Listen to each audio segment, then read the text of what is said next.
Nasa 25 ka mga sakay sa usa ka elf truck nga mga estudyante magtutudlo og pipila ka maginikanan ang angol human balintong ang maong truck sa Talisayan, Misamis Oriental. Mga biktima padulong unta sa ipahigayon nga camping jamboree. Ani ang dugag detalye. Daling gipang rescue kini mga estudyante magtutudlo og pipila ka mga ginikanan nga sakay sa usa ka elf truck.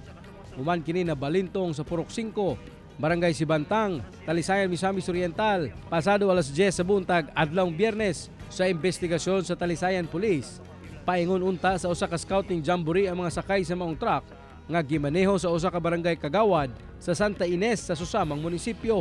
Ang paligikan sila sa barangay Santa Ines kay ang onboard aning truck, ang iyang pasahero is the parents and teachers of Santa Ines ilang elementary school, senior and high school student. Pag-abot kuno sa palugsong nga bahin sa dalan, kalit kuno nga nagmalfunction ang preno sa truck, hinungdan nga nawadan og kontrol ang driver niini.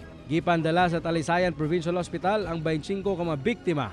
Kinsa nakaangkon lang og minor injuries. Nagpadayon pa kuno gihapon ang investigasyon sa insidente. Nato lang sila sa outpatient department, then as of today na nainabi na ko ang investigator, wala na sa hospital. So lahat sila nakagawas na, sir. Ako si James Paulo Yap, One Mindanao.